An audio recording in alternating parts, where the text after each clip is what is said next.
વિદ્યાર્થી મિત્રો, ઉષ્મા ગતિશાસ્ત્ર એનો પાર્ટ 1 ડેલ્ટા યુ અને ડેલ્ટા એચ. અત્યાર સુધી આપણે એના વિશે બધી ચર્ચા કરી હતી. હવે આજથી પાર્ટ 2 શરૂ થાય છે અને પાર્ટ 2 જે છે એની અંદર બાકીના જે બે અવસ્થા વિધેય છે, જેમ કે ડેલ્ટા એસ એન્ટ્રોપીમાં થતો ફેરફાર અને ડેલ્ટા જી મુક્ત ઉર્જામાં થતો ફેરફાર, એની આપણે આજથી શરૂઆત કરવાના છે. બરાબર? અને આ બંને જે અવસ્થા વિધેય છે એનો ઉલ્લેખ ઉષ્માગતિશાસ્ત્રના બીજા નિયમમાં કરેલો છે. ટેક્સ્ટબુકની અંદર આખો વિભાગ બહુ અલગ અલગ રીતે સમજાવેલો છે. વાંચશો તો પણ કદાચ એટલો બધો તમને ખ્યાલ નહીં આવે. બરાબર? તો જે કોન્સેપ્ટ છે એ બહુ અગત્યની વસ્તુ છે. સૌથી પહેલા આ બે અવસ્થા વિધેયની જરૂર શું કામ પડી, આ એક પ્રશ્ન આપણા મગજમાં થાય. ઉષ્માગતિશાસ્ત્રમાં ડેલ્ટા યુ અને ડેલ્ટા એચ ની મદદથી આપણે અમુક માહિતી મેળવી શકીએ છીએ. જેમ કે ડેલ્ટા એચ નું ચિહ્ન પ્લસ હોય તો આપણે કહી શકીએ કે આ પ્રક્રિયા દરમિયાન ઉષ્માનું શોષણ થાય છે, એટલે કે ઉષ્મા શોષક પ્રક્રિયા છે. ત્યારબાદ ડેલ્ટા એચ માઈનસ આવે તો આપણે કહી શકીએ કે આ પ્રક્રિયા ઉષ્મા ક્ષેપક છે. આવી બધી માહિતી આપણને ડેલ્ટા એચ ઉપરથી મળે છે. ટૂંકમાં ઉષ્માગતિશાસ્ત્રના પ્રથમ નિયમ પરથી આ બધું કહી શકાય છે. બરાબર? હવે જે મુદ્દો આવે છે, ખાસ કરીને કોઈ પણ પ્રક્રિયા આપમેળે થશે કે નહીં, આ એક મુદ્દો આવે છે. કોઈ પણ પ્રક્રિયા આપમેળે થશે કે નહીં. બરાબર? દાખલા તરીકે એવા ઘણા બધા ઉદાહરણો છે કે જેમાં અમુક પ્રક્રિયાઓ આપમેળે થઈ જાય.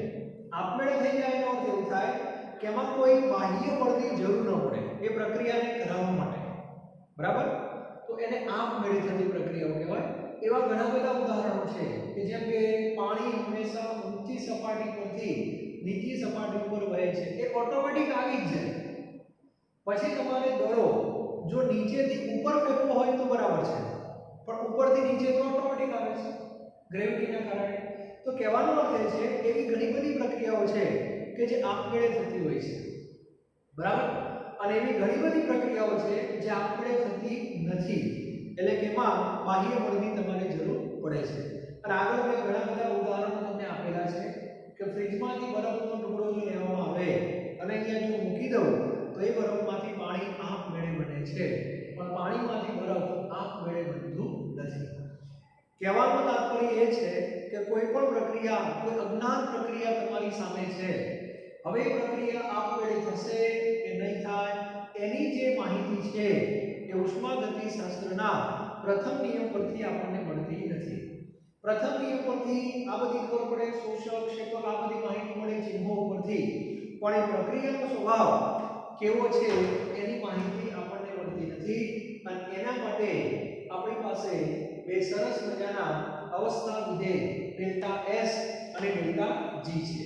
અને આ બંનેનો ઉલ્લેખ ઉષ્માગતિશાસ્ત્રના બીજા નિયમમાં કરેલો છે. બરાબર? તો દરેક વિદ્યાર્થી પહેલા હું બોલું એ પ્રમાણે લખો. ઉષ્માગતિશાસ્ત્રના પ્રથમ નિયમની પહેલા મર્યાદા લો. પહેલા ટાઇટલ લખી નાખો પાર્ટ 2. પાર્ટ 2 આપણે એની પ્રસ્તાવના સેટ કરીએ છીએ. હા, તો દરેક વિદ્યાર્થી લખે ઉષ્માગતિશાસ્ત્રના પ્રથમ નિયમની મર્યાદા. બરાબર? લખો. પ્રથમ નિયમની મદદથી કોઈ પણ પ્રક્રિયા આપમેળે થશે કે નહીં તેની માહિતી મળતી નથી. તેની માહિતી મળતી નથી. બરાબર? આ એક વસ્તુ મગજમાં ક્લિયર થવી. બીજી મર્યાદા પણ લખી શકાય. લખો. આપેલી પ્રક્રિયા માટે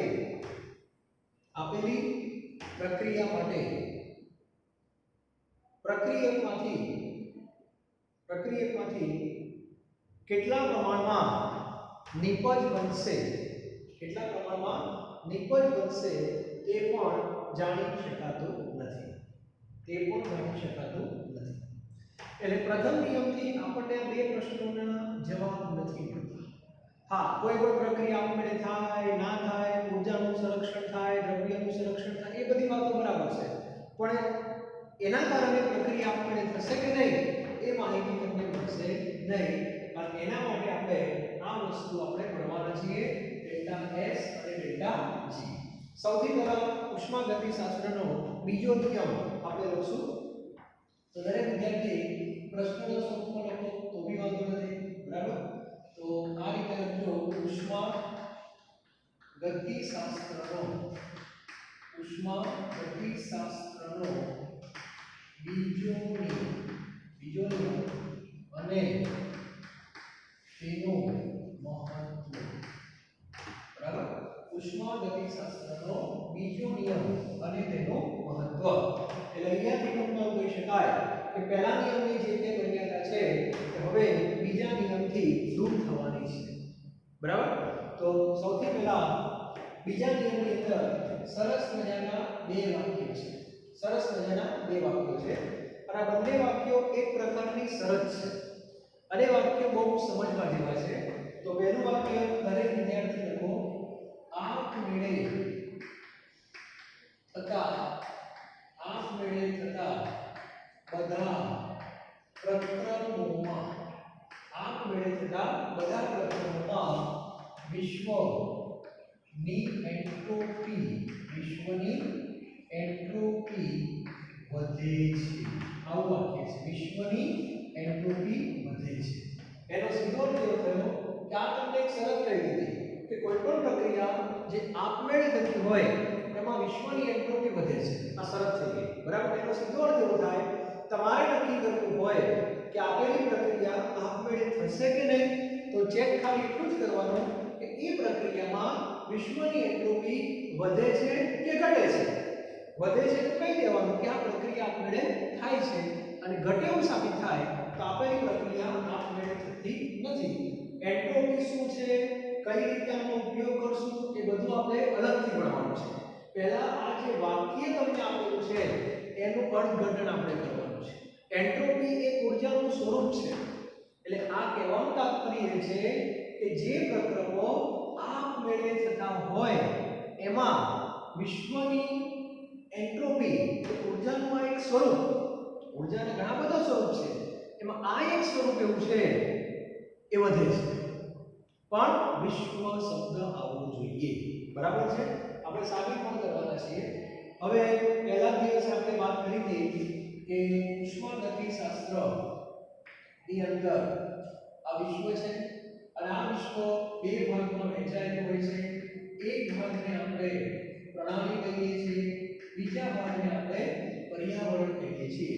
હવે મને જવાબ આપો, વિશ્વની એન્ટ્રોપી વધે છે એવું આપણે સાબિત કરવાનું છે. હવે મેં તમને આગળ પણ એવું કહ્યું છે કે ઊર્જા ક્યારે માપી શકાતી નથી, પણ ઊર્જાનો ફેરફાર ગાણિતિક સૂત્રો પરથી આપણે માપી શકીએ છીએ, અને એ જે ફેરફાર આવે એના પરથી ઊર્જાની આપણે આગાહી કરી શકીએ.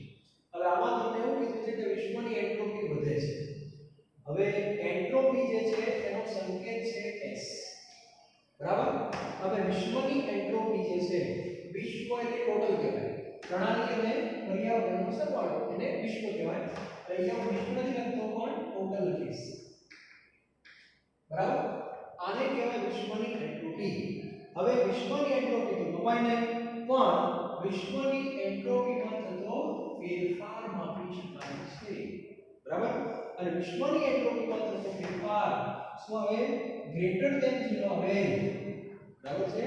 વિશ્વની એન્ટ્રોપીમાં થતો ફેરફાર ગ્રેટર ધેન 0 આવે તો આપણે એવું કહી શકીએ કે ST વધે છે. T for total.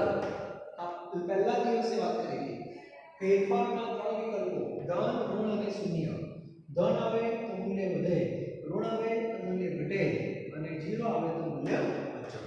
એનો સીધો અર્થ થયો કે કોઈ પણ પ્રક્રમ આપમેળે થશે કે નહીં એવું જો તમારે સાબિત કરવું હોય તો એ પ્રક્રમની અંદર વિશ્વની એન્ટ્રોપી નહીં, વિશ્વની એન્ટ્રોપીમાં થતો ફેરફાર ધન છે એવું સાબિત કરવું પડે.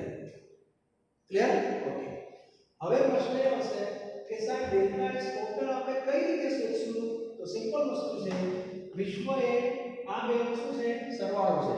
તો વિશ્વની એન્ટ્રોપીના ફેરફારનું ડાયરેક્ટ સૂત્ર ન હોય તેના માટે આપણે શું કરવું પડે? પહેલા ડેલ્ટા એસ શોધવાના. ડેલ્ટા એસ પ્રણાલી એટલે સિસ્ટમ. પછી ડેલ્ટા એસ શોધવાના. ડેલ્ટા એસ પર્યાવરણ. આની એન્ટ્રોપીનો ફેરફાર અને આની એન્ટ્રોપીનો ફેરફાર એ બેનો સરવાળો કરવાનો. અને એ બેના સરવાળાને શું કહેવાય? ડેલ્ટા એસ ટી કહેવાય.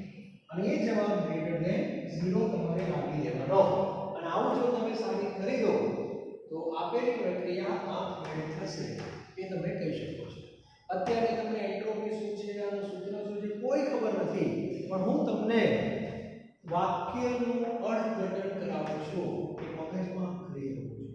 બરાબર છે? તો દરેક વિદ્યાર્થીને એન્ટ્રોપીનું શું મહત્વ છે ખ્યાલ આવી જશે. હા, આમાં થોડી મહેનત વધારે કરવાની આવશે. વધારે કેમ? ડેલ્ટા એસ પ્રણાલીનો પણ શોધવાના. કઈ રીતે? સૂત્ર પરથી આવશે બરાબર. ડેલ્ટા એસ પર્યાવરણ પણ શોધવાના અને બેનો પાછળ શું કરવાનું? સરવાળો કરવાનો. અને એના પરથી ખબર પડે. ક્લિયર? ઓકે. ત્યાર પછી પહેલું વાક્ય જે છે આના સંદર્ભમાં છે એન્ટ્રોપી માટે. બીજું વાક્ય મુક્ત ઉર્જાનું છે. એ વાક્ય પણ બહુ સરસ છે. કે આના કરતા સરળ વાક્ય છે. આપમેળે થતા બધા જ પ્રક્રિયાઓમાં પ્રણાલીની વાક્યમાં પણ પ્રણાલીની મુક્ત ઉર્જા ઘટે છે. આ વાક્ય જો પ્રણાલીની મુક્ત ઉર્જા ઘટે છે એટલે આપણે એક સમજ થઈ ગઈ કઈ પ્રક્રિયાની? જે પ્રક્રિયા આપમેળે થતી હોય એમાં. એટલે જે પ્રક્રિયાઓ આપમેળે થાય છે એમાં પ્રણાલી જે છે, જે પ્રક્રિયામાં ભાગ લે છે એ પ્રણાલીની મુક્ત ઉર્જા ઘટે એવું કહેવામાં આવે છે. મુક્ત ઉર્જા જે છે એનો સંકેત છે G. બરાબર? હવે અહીંયા કશું ન લખેલા પ્રણાલીનો G ને સમજી લો. હવે મુક્ત ઉર્જા એ પણ ઉર્જાનું એક સ્વરૂપ જ છે. હવે ઘટે તો સાબિત કેમ કરવાનું? આપણે તો ફેરફાર આપી શકીએ. તો આમાં પણ તમારે ડેલ્ટા G શોધવાનું છે. પણ ડેલ્ટા G માત્ર કોના? પ્રણાલી. પૂરું. એમાં પર્યાવરણની કોઈ જરૂર નથી. અને આનો જવાબ શું આવશે? Less than 0. અને લેસ ધેન 0 આવે તેવું સાબિત થઈ જશે કે મુક્ત ઉર્જા ઘટે છે. અહીંયા કંઈ પણ ઉલ્લેખ ન કર્યો હોય એને પ્રણાલી માટે સમજવાનો. સમજાય છે? હા, એક વિષય રાખો. તો આ રીતે આપણે ગાણિતિક ભાષામાં પણ સમજી શકીએ છીએ. એનો સીધો અર્થ એવો થયો કે બીજા નિયમની અંદર શરત તમને આપી દીધી છે કે જે પ્રક્રિયાઓ આપમેળે થતી હોય, એમાં આ બંને શરતોનું પાલન થાય. બરાબર? વિશ્વની એન્ટ્રોપી વધે અને પ્રણાલીની મુક્ત ઉર્જા ઘટે. તમારી પાસે બે વિકલ્પો છે, મુક્ત ઉર્જા પણ છે, એન્ટ્રોપી પણ છે. બંનેમાંથી કોઈ પણનો તમે ઉપયોગ કરી શકો છો. પણ સરળતાની વાત કરીએ કે કયું અવસ્થા વિધેય ઉપયોગ કરવામાં આપણને સરળ રહે છે, તો થોડીક તો ખબર પડવી જોઈએ કે મુક્ત ઉર્જા. કે મુક્ત ઉર્જામાં માત્ર એક જ ફેરફાર પરથી ખબર પડી જાય. કોનો? પ્રણાલી. અને પ્રણાલીનો ફેરફાર જેવો ગુણ આવે તરત તમે કહી શકો કે આ પ્રક્રિયા આપમેળે થાય છે. એન્ટ્રોપીમાં પણ ખબર તો પડે છે, પણ એમાં તમને એક ફેરફાર પરથી ખબર ના પડે. બરાબર? બે ફેરફાર શોધવાના. એક આનો શોધવાનો પ્રણાલીનો, એક પર્યાવરણનો શોધવાનો, પછી તેનો સરવાળો કરવાનો અને એ જવાબ જો પ્લસ આવે તો એવું કહેવાય કે પ્રક્રિયા આપમેળે થશે. ઘણા કે આ પ્લસ આવે તો ના કહેવાય. ના, આના પ્લસ કરતા આના માઈનસ મોટા થઈ ગયા તો પ્લસ માઈનસ પરિણામી જવાબ માઈનસ માં આવે. ખ્યાલ આવી ગયો? એટલે આગળ જતા એવું પણ આવશે કે આ બે અવસ્થા વિધેયો પૈકી કયું અવસ્થા વિધેય ઉપયોગ કરવામાં વધારે સરળ છે? તો કયું આવશે? મુક્ત ઉર્જા. ક્લિયર? હવે દરેક વિદ્યાર્થી, ઘણા વિદ્યાર્થી શોર્ટકટમાં જાય છે. આપણે કોઈ આપણી પ્રકૃતિમાં શું હોય તો ઘણા બોલે છે ભગવાન એન્ટ્રોપી વધે અને મુક્ત ઉર્જા ઘટે. ચાલે? ના ચાલે. કઈ સત્તાઓ છે? એન્ટ્રોપીના શોષણ એટલું કહેવાય છે અને મુક્ત ઉર્જા ઘટના કહેવાય છે. બંને વસ્તુ છે. આ ઋણ આવે માટે ઘટે, પેલું ધન આવે માટે વધે. ક્લિયર? તો આ બે વાક્ય બહુ અગત્યના છે. તો દરેક વિદ્યાર્થી આ બંને વાક્ય વ્યવસ્થિત જે બોર્ડ પર દેખાય છે એને ફોટો પાડી લો. એટલે ઉષ્માગતિશાસ્ત્રનો બીજો નિયમ થઈ ગયો. બરાબર? ત્યારબાદ એનું મહત્વ મેં કીધું છે. મહત્વ એટલે પહેલા નિયમની મર્યાદા શું થઈ જવાની? દૂર થઈ જવાની. તો જાતે લખી નાખો. બરાબર? હવે મહત્વ લખી નાખો. ઉષ્માગતિશાસ્ત્રના બીજા નિયમની મદદથી લખતા રહેજો. ઉષ્માગતિશાસ્ત્રના બીજા નિયમની મદદથી આપેલ પ્રક્રમ આપમેળે થશે કે નહીં તે જાણી શકાય છે. તથા આપેલ પ્રક્રિયકનો નિપજમાં કેટલું રૂપાંતર થાય છે તે પણ જાણી શકાય છે. બરાબર? તો આ પ્રશ્ન થઈ ગયો. હવે પહેલા નિયમમાં તમે ઉષ્માગતિશાસ્ત્રના પહેલા નિયમમાં આવી માહિતી કેમ નથી? તો મને જવાબ આપો. પ્રથમ નિયમનું વાક્ય શું છે? ટૂંકમાં ઊર્જા સંરક્ષણનો નિયમ કે વિશ્વમાં રહેલી ઊર્જાનો કુલ જથ્થો અચળ છે. બધાને ખબર છે. બરાબર?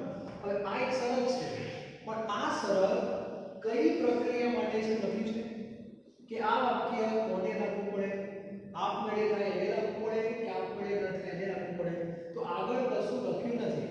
એનો સીધો અર્થ એવો થાય કે આ વાક્ય બધાને લાગુ પડે. બધાને એટલે બધા પ્રક્રમોને લાગુ પડે. જ્યાં આપમેળે થાય એમાં આ શરતનું પાલન થાય અને જ્યાં આપમેળે ન થાય એમાં આ શરતનું પાલન થાય. એટલે આ શરતનું પાલન બંનેમાં થાય છે. એટલા માટે આ શરત ઉપરથી આપણે ના કહી શકીએ કે આપેલી પ્રક્રિયા આપમેળે થશે કે નહીં થાય, કારણ કે પાલન બંનેમાં થાય છે. જ્યારે આ શરતનું પાલન માત્રામાં જ થાય. અને જો તમે સાબિત કરી દો તો કહી શકાય કે પ્રક્રમ આપમેળે થશે. તો દરેક વિદ્યાર્થીના મગજમાં બીજો નિયમ ક્લિયર હોવો જોઈએ. એના બંને વાક્યો બહુ સરસ છે, મગજમાં ફિટ કરી દેવાનું. બરાબર? અને કઈ વિધિ વધારે સારું એ પણ તમે સમજી શકો છો. તે લખો, યાદ રાખો. લખો બોલીએ, યાદ રાખો. ઉપરોક્ત બંને અવસ્થા વિધેયો પૈકી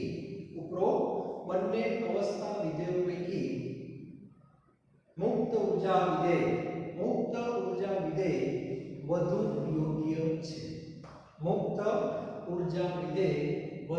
યોગ્ય છે. કારણ કે તેમાં માત્ર પ્રણાલીની મુક્ત ઉર્જાનો ફેરફાર શોધવો પડે છે. કારણ કે તેમાં માત્ર પ્રણાલીની મુક્ત ઉર્જાનો ફેરફાર શોધવો પડે છે. ક્લિયર? જ્યારે એન્ટ્રોપીમાં પ્રણાલીની સાથે સાથે પર્યાવરણની એન્ટ્રોપીનો ફેરફાર પણ શોધવો પડે છે. બરાબર? પછી નક્કી થાય. એટલે એમસીક્યુમાં પૂછાય તો આવડવું જોઈએ. ક્લિયર? હવે આટલું ભણાવ્યા પછી હું તમને એમસીક્યુ આપું છું.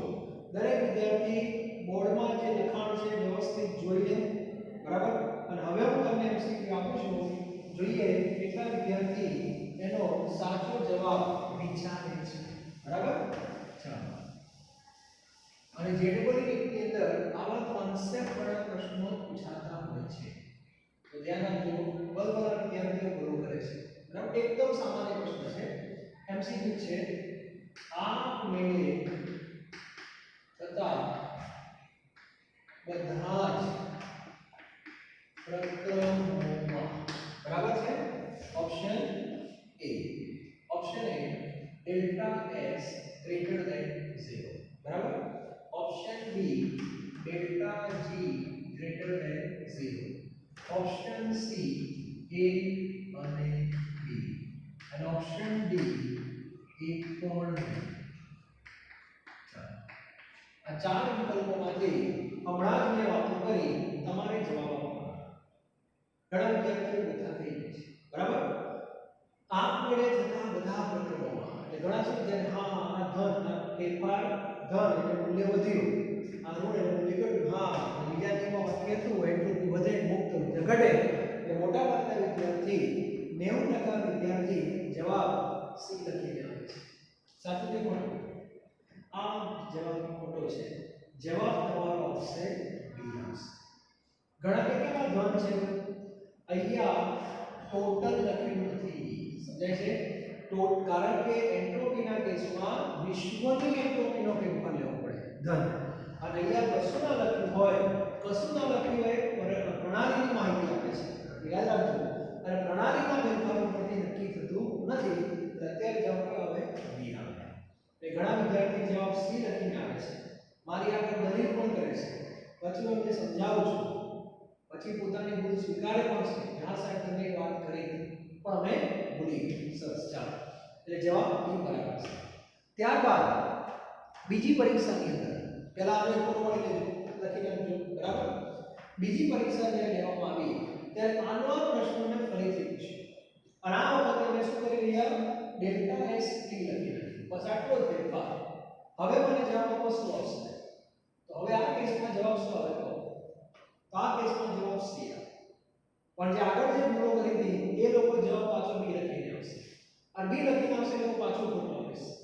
ખોટો આપી દે વધારે કિસ્સામાં મારી પાસે કે સાહેબ પહેલા વિકલ્પમાં તમે જવાબ મને ખોટો આપ્યો તો બી નતું લખ્યું એટલે આ વખત લખ્યું તો ખોટો આપ્યો છે. હવે ખ્યાલ આવે છે? હવે આ ડી આપી દીધો છે તેનો અર્થ કે આ વિશ્વની એન્ટ્રોપીનો ફેરફાર છે. તો આ પણ સાચું, આ પણ સાચું. તો આ કેસમાં તમારો જવાબ સી આવશે. ક્લિયર?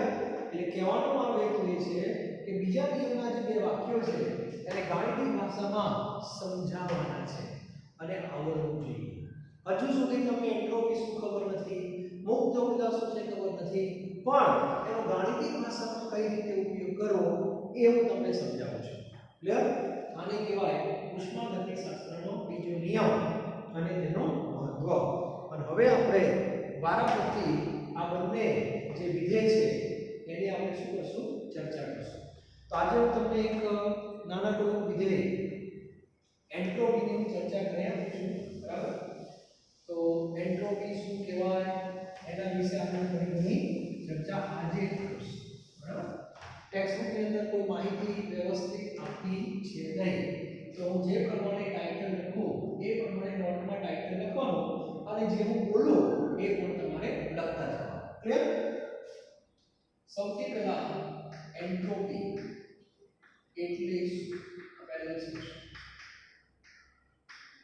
એન્ટ્રોપી એટલે શું? બરાબર? હવે અને આ એન્ટ્રોપી જે છે સાથે સાથે એન્ટ્રોપીનો શાબ્દિક અર્થ આજે આપણે જોઈશું. શાબ્દિક અર્થ સમજાવો. એન્ટ્રોપીનો શાબ્દિક અર્થ આપણે સમજવાનો છે. તો સૌથી પહેલા એન્ટ્રોપીનો અર્થ એવો થાય છે કે દ્રવ્યમાં રહેલી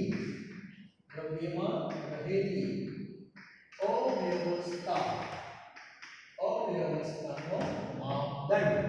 દ્રવ્યમાં રહેલી અવ્યવસ્થાનો માપદંડ. બરાબર? યાદ રાખજો. એટલે જ્યારે પણ તમને એવું લાગે કે આ દ્રવ્યમાં અવ્યવસ્થા વધારે છે, બરાબર છે, તો એની એન્ટ્રોપી વધારે હોય. અવ્યવસ્થાનો સીધો સંબંધ ગતિ ઉર્જા સાથે છે. બરાબર? એટલે દ્રવ્યના જે સમૂહમાં અણુઓની ગતિ ઉર્જા વધારે હશે ત્યાં અવ્યવસ્થા વધારે હશે. તો આપણી પાસે દ્રવ્યના મુખ્ય ત્રણ સ્વરૂપો ઘન, પ્રવાહી અને વાયુ. તો દરેકને આજે ખબર પડવી જોઈએ કે કોઈ પણ દ્રવ્ય ઘન હોય પછી એનું એ દ્રવ્ય જ્યારે પ્રવાહીમાં જાય અને એનું એ દ્રવ્ય જ્યારે વાયુમાં જાય. એટલે ઘનમાંથી પ્રવાહીમાં જાવ અને પ્રવાહીમાંથી વાયુમાં જાવ. બરાબર? ટૂંકમાં આ જે દિશા છે આ દિશા એમાં અવ્યવસ્થા વધે. અને અવ્યવસ્થા વધે એટલે સ્વાભાવિક છે એન્ટ્રોપી વધે. પ્રણાલીની એન્ટ્રોપી વધે. પ્રણાલી તરીકે આ છે. એટલે આપણી પાસે માની લો કે H2O સોલિડ છે એટલે કે બરફ. પછી બરફનું રૂપાંતર પાણીમાં થાય એટલે H2O લિક્વિડ અને એમાંથી પછી બાષ્પ બને છે H2O ગેસ. તો આજે તમને પૂછવામાં આવે કે બરફમાંથી પાણી બને, પાણીમાંથી વરાળ બને. તો એ જે આખી ઘટના છે, એ જે આખો પ્રક્રમ છે, એમાં અવ્યવસ્થાનું માપ ધીરે ધીરે વધે છે. આની અંદર અણુઓ સ્થિર છે, ગતિમાં છે જ નહીં. આમાં અસ્તવ્યસ્ત ગતિ સતત કરે છે. આમાં આના કરતાં અવ્યવસ્થા વધારે હોય, આના કરતાં થોડી ઓછી હોય. ક્લિયર? તો આને એન્ટ્રોપી જે છે એનો એક શાબ્દિક અર્થ કહે છે. એન્ટ્રોપી શું બતાવે છે? તો દ્રવ્યમાં રહેલી અવ્યવસ્થાનો એક ખાલી માપદંડ છે. ઓકે? અને જ્યાં તમને એવું લાગે કે આ પ્રક્રમમાં અવ્યવસ્થા વધી રહી છે, તો તરત કહી દેવાનું કે આ પ્રક્રમમાં પ્રણાલીની એન્ટ્રોપી વધે છે. બરાબર? અને એન્ટ્રોપી વધે એટલે એન્ટ્રોપીનો ફેરફાર ધન હશે. પ્રણાલી પ્રક્રમ એટલે પ્રણાલી. ક્લિયર? અને પાછા તમે આવો, ધારો કે વાયુમાંથી ઘન સ્વરૂપમાં આવો તો એના કરતાં ઊંધું થશે કે ભાઈ અવ્યવસ્થા ઘટે છે, માટે એન્ટ્રોપી પણ ઘટે છે. ક્લાસમાં વિદ્યાર્થીઓ શાંતિથી બેઠા હોય, બેન્ચ ઉપર બેસીને, તો એ એન્ટ્રોપીનો ઘન એટલે એમાં દ્રવ્યનું ઘન સ્વરૂપ છે, તેમાં એન્ટ્રોપીનું મૂલ્ય ઓછું હોય.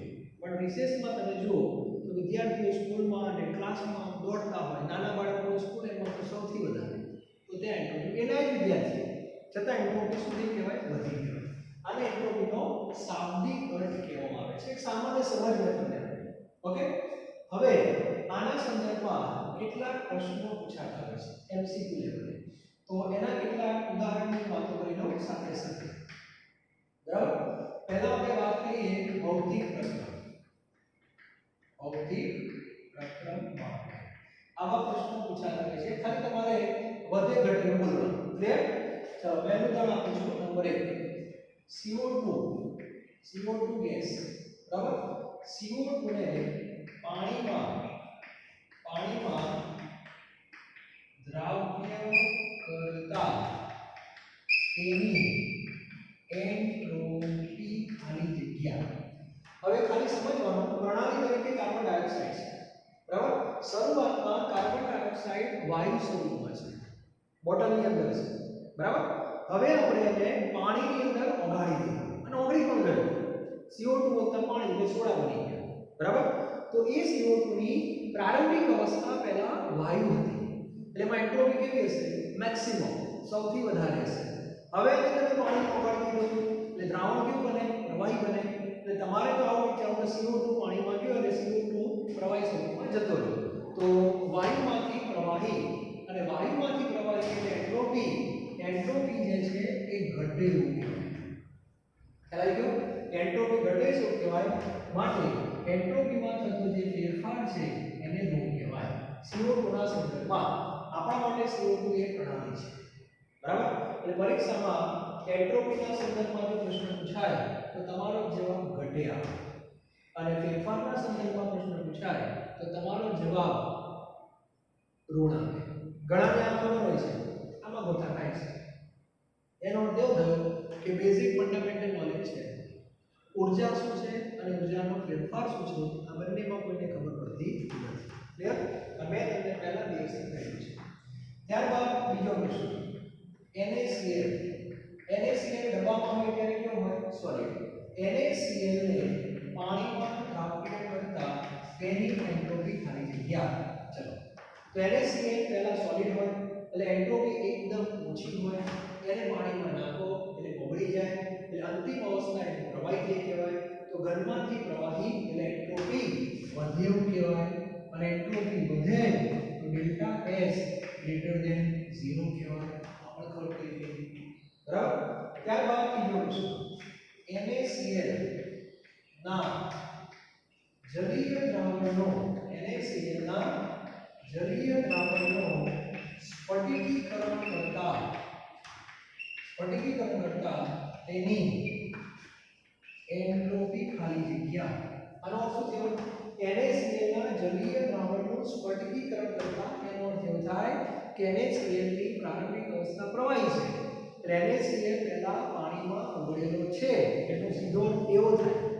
હવે એનું સ્ફટિકીકરણ કરો એટલે અંદરથી NaCl બહાર આવે. કયા સ્વરૂપમાં? સોલિડ. એટલે પ્રવાહીમાંથી ઘન એટલે એન્ટ્રોપી ઘટે. માટે ડેલ્ટા S લેસ ધેન 0 આવે. સમજાય છે? તો આ બધા ભૌતિક પ્રક્રમના ઉદાહરણો છે. ક્યારે વધે ક્યારે ઘટે સામાન્ય માહિતી અવ્યવસ્થા ઉપરથી ખબર પડી જાય. ક્લિયર? અને ભૌતિક પ્રક્રમમાં ખાલી દ્રવ્યનું સ્વરૂપ જ જોવાનું. પ્રારંભિક અને અંતિમ ગલ છે, પ્રવાહી છે કે વાયુ છે એના પરથી ખ્યાલ આવે. ઓકે? હવે આ ચર્ચા થઈ ભૌતિકની. ઘણા કે સાહેબને રાસાયણિકમાં ખબર કેમ પડે તો એની પણ ચર્ચા કરીએ. પણ પહેલા આપણે એક સ્ક્રીનશોટ પાડીએ. બરાબર? સારું છે. હવે પેલા એમસીક્યુ છે એ પ્રકારના તમને આવડવા જોઈએ. એટલે સાથે સાથે આ વિભાગમાં એમસીક્યુ પણ તમને કહેતો રહીશ જેથી તમારો જે કોન્સેપ્ટ છે એ વધારે ક્લિયર થવું જોઈએ. ક્લિયર? ઓકે. હવે વાત કરીએ રાસાયણિક પ્રક્રિયા. રાસાયણિક પ્રક્રિયા માટે રાસાયણિક પ્રક્રિયાની અંદર માત્ર મોલમાં વાયુના મોલ પરથી નક્કી કરી શકાય. આ કોઈ એક સામાન્ય ધ્વનિ હોવો ડાયરેક્ટ બરાબર. એનું એક ઉદાહરણ છે CaCO3 સોલિડ. CaCO3 સોલિડ એમાંથી CaO solid plus CO2 gas. આમાં પ્રણાલીની પ્રારંભિક અવસ્થા કઈ કહેવાય તો પ્રક્રિયક એ પ્રણાલીની પ્રારંભિક અવસ્થા કહેવાય. આ રાસાયણિક પ્રક્રિયા જે ભૌતિક નથી અને નિપજ એ પ્રણાલીની અંતિમ અવસ્થા કહેવાય. બરાબર? એમાં ખાલી તમારે વાયુના મોલ જોવાના. તો અહીંયા તમે જુઓ વાયુ તરીકે કોઈ છે જ નહીં. એનો અર્થ કે વાયુના મોલ કેટલા? 0. વાયુ છે બરાબર. અને આ બાજુ આના મોલ ને જોવાના. બરાબર? સીધા આના જોવાના કેટલા મોલ થયા? 1. તો 0 માંથી 1 મોલ એવું કહેવાય. 0 માંથી 1 મોલ એનો અર્થ એવો થયો કે વાયુના મોલ વધે છે. વાયુના મોલ વધે એટલે એવું કહે છે કે અવ્યવસ્થા વધે. અવ્યવસ્થા વધે એટલે એન્ટ્રોપી વધે અને એન્ટ્રોપી વધે તો ડેલ્ટા S ગ્રેટર ધેન 0. કહેવાય ગયો. એટલે રાસાયણિક પ્રક્રિયાની અંદર તમારે આ રીતે કરવાનું. બીજું એક ઉદાહરણ તમને આપું. એબર પદ્ધતિ છે. N2 gas plus 3H2 gas અને એમાંથી 2NH3 ગેસ. બરાબર? ચલો આને પ્રક્રિયા કહેવાય. એટલે આ કઈ અવસ્થા થઈ? પ્રારંભિક. અને આ કઈ અવસ્થા થઈ? અંતિમ. ક્લિયર? ચાલો હવે વાયુના મોલ જોવાના. તો બધા વાયુ છે એટલે બધાને ધ્યાનમાં લેવાના. તો 3 અને 1 અહીંયા કેટલા મોલ થશે? 4 મોલ થશે. અને આ બાજુ કેટલા મોલ થશે? 2 મોલ થશે. તો 4 મોલમાંથી 2 મોલ થયા. તો કહી શકાય 4 માંથી 2 મોલ થાય એનો અર્થ કે મોલ ઘટે છે. મોલ ઘટે એટલે એન્ટ્રોપી ઘટે. એન્ટ્રોપી ઘટે તો ડેલ્ટા S લેસ ધેન 0. એટલે આના પરથી એક આપણને થોડો આંશિક આઈડિયા આવે છે કે આમાં એન્ટ્રોપી વધશે કે આમાં એન્ટ્રોપી ઘટશે. તમને ખ્યાલ આવી જાય. અને કેમિસ્ટ્રીમાં આપણે બે જ પ્રકરણ ઉપર ફોકસ કરવાના છીએ. એક ભૌતિક અને રાસાયણિક. ખ્યાલ આવી ગયો? તો આ રીતે નક્કી કરી શકાય એન્ટ્રોપી ક્યારે વધે ક્યારે ઘટે. આને એન્ટ્રોપીનું શાબ્દિક અર્થ એવું આપણે કહી શકીએ. બરાબર? દરેક વિદ્યાર્થી આનો એક સરસ મજાનો પડી દો અને નોટમાં પછી તમને લખવાની છે જાતે જ. તો જે લખાવું બોર્ડ પર હોય એ વ્યવસ્થિત સ્ક્રીનશોટ પાડી દો. નોટમાં એ જ વસ્તુ લખવાની. એ જ કોન્સેપ્ટ છે તમારો. બરાબર? એ જ લખાણ તમારે સ્કૂલની પરીક્ષામાં લખવાનું પૂછાય તો અને એ જ કોન્સેપ્ટ તમારો ઉપયોગ કરવાનો આવશે JEE અને માં. ટેક્સ્ટબુકમાં વાંચવાનું તો કંઈ ખબર પડશે નહીં. નોટ તમારી પરફેક્ટ હોવી જોઈએ. ક્લિયર? ચાલો હવે આ એન્ટ્રોપીનો શાબ્દિક અર્થ છે. હવે આપણે આનો ઉપયોગ કરવાનો છે આગળ જતા. કોઈ પણ પ્રક્રિયા આપમેળે થશે કે નહીં એ નક્કી કરવા માટે. તો હવે એવું કહે છે આ લોકો કે શાબ્દિક અર્થ ઉપરથી આંશિક સમજ મળે છે. વ્યવસ્થિત ખ્યાલ નથી આવતો. બરાબર? કારણ કે ચિહ્નો લાવવાના છે પ્લસ માઈનસ એક્ઝેક્ટ ચિહ્નો તો બધી જે લાવવાની છે એ આપણને આના પર જેટલો બધો ખ્યાલ નથી આવતો. તો એક અગત્યનું વાક્ય લખો. અગત્યનું વાક્ય છે લખો. કોઈ પણ પ્રક્રિયા પ્રોટીન પ્રક્રિયા આપમેળે થશે કે નહીં આપમેળે થશે કે નહીં તે નક્કી કરવા માટે એન્ટ્રોપીનો શાબ્દિક અર્થ પૂરતો નથી. આ માટે એન્ટ્રોપીનો ગાણિતિક સ્વરૂપ